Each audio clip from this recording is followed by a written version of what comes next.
안녕하세요. 닥쳐라 정치입니다. 오늘 저녁 7시경 드디어 고위공직자범죄수사처 공수처 설치와 운영에 관련된 법이 국회 본회의를 통과했습니다.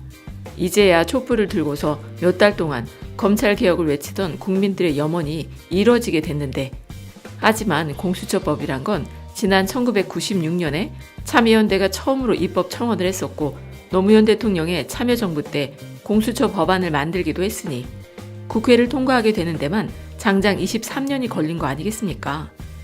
그러니까 이건 국민들의 마음속에 공수처가 왜 반드시 필요한지 조국 전 장관과 그 가족들을 통해서 깨닫게 된 이유가 가장 큰 작용을 하게 된 것 같아요. 어쨌든 오늘 국회 본회의에서요, 다행스럽게도 자한당 의원들이 전부 다 퇴장을 하면서 혹시라도 반대표가 늘어나 공수처법이 통과되지 않을까 걱정하던 분들이 많았고, 더구나 바미당 권은희 의원이 제출한 공수처 수정안에도 언론에서는 30여 명이 찬성을 한다며, 거기다 또 무기명 투표로 열리면 백혜련 의원의 공수처 법안보다 권은희 의원이 제출한 법안이 통과되는 게 아닌가 걱정하기도 했었죠. 그런데 막상 오늘 뚜껑을 따보니 권은희 의원이 제출한 공수처 수정안에는 찬성 12표, 기권 9표, 반대 152표로 부결이 됐고요. 정의당 윤소아 의원이 제출한 공수처 법안은 찬성 159표, 기권 3표, 반대 14표로 아주 일방적인 가결이 됐다는 겁니다. 진짜 저도 오늘 국회 방송을 보면서 권은희 의원이 제출한 법안이 가결이라도 될까봐 가슴이 조마조마했거든요.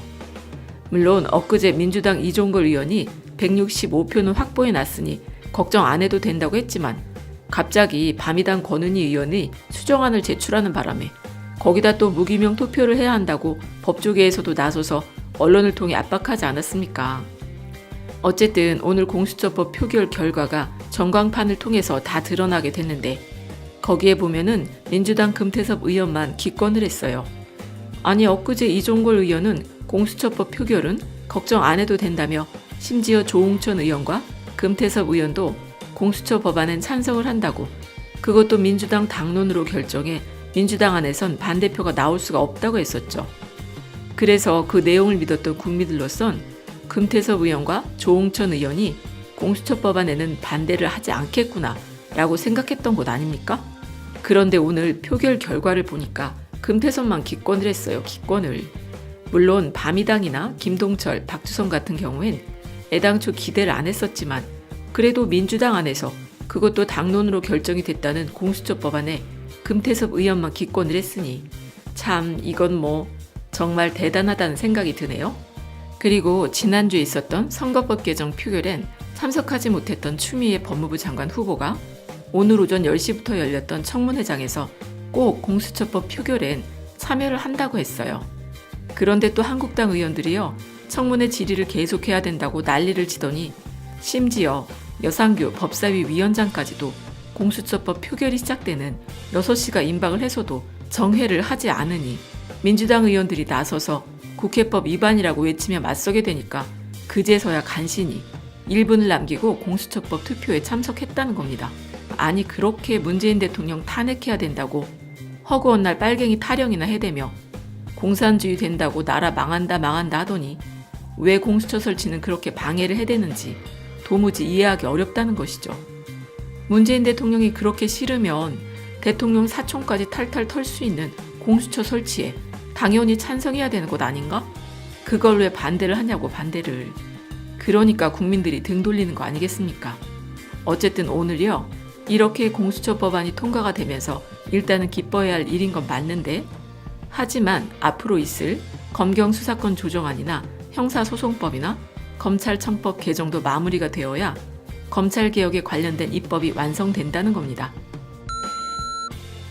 그리고 앞으로 공수처 구성과 공수처장 임명 등을 하려면 민주당에서는 내년 7월경 마무리가 된다고 하니까 그때까지 우리 깨어있는 국민들이라면 전폭적인 지지와 관심이 필요한 것 같아요.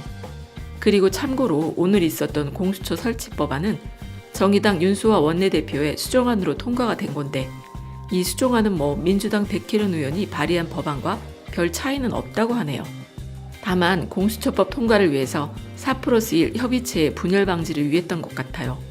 그래서 그랬나 어제는 언론에서 밤이당 권은희 의원이 발의한 수정 법안에 대해서 30명이 찬성을 했다고 했는데 오늘 결과를 보니까 반대가 고작 14표에 기권은 3표밖에 나오지 않았으니까 이 전략은 100% 성공했다는 거겠죠. 어쨌든 임은정 부장검사의 말대로 검찰은 지금까지요. 국정농단 수사나 사법농단 수사, 그리고 최근엔 청와대를 목표로 성역 없는 수사를 한다고는 하지만 이상하게도 검찰농단 같은 사건은 덮어오지 않았습니까? 아니 전직 대통령이나 법무부 장관까지도 구속영장을 청구하면서 자기네 검찰 식구는 철저히 비켜가고만 있었고 더구나 패스트트랙 수사와 황교안 나경원 비리 의혹에 대해선 지금까지 수사가 이뤄지지 않으니 국민들이 촛불을 들고 검찰개혁과 공수처 설치를 외쳐왔던 것이죠. 도무지 아무리 이해를 해보려고 해도요. 나경원은 시민단체가 8번이나 고소를 했지만 수사도 안 하고 황교안은 또 남매가 장애인들을 위한 홈페이지 장한모라는 걸 만들었는데 4개월 만에 보건복지부 장관상을 받았죠. 그러니까 검찰은 조국 전 장관과 그 가족들만 왜 그렇게 탈탈탈 털어대는지 우리 국민들이라면 도무지 이해를 해보려고 해도요. 안 된다는 거잖아. 검찰개혁은 이제부터 시작입니다. 검찰의 과도한 권한을 제한해 수사기관들 사이에 견제와 경쟁체제를 만드는 작업은 이제야 겨우 첫 발을 내디뎠을 뿐이죠. 그래서 수사권 조정과 경찰개혁 등 앞으로 있을 입법을 마무리하고서 수사관행과 문화까지도 제대로 바꿔야 개혁이 이뤄질 수 있다고 저는 생각이 드네요.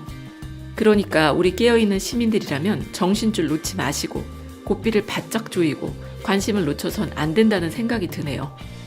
그리고 조국 전 장관이 공수처법 통과가 되니까 페이스북에 글을 올리셨는데 어떤 내용인지 소개해드리고 이번 방송은 마치겠습니다.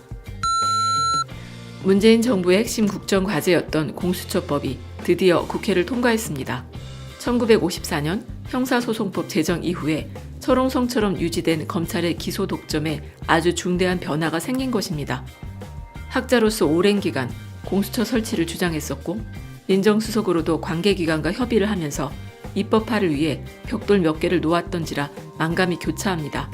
국민의 여망을 받들어 검찰개혁의 상징인 공수처라는 집을 지어주신 국회의 결단에 경의를 표합니다. 되돌릴 수 없는 검찰개혁의 제도화가 차례차례 이뤄지고 있기에 눈물이 핑 돕니다.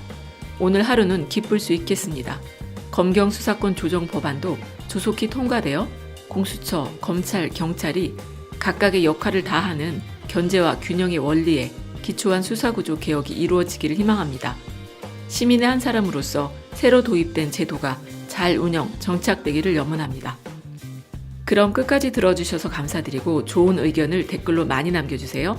고맙습니다.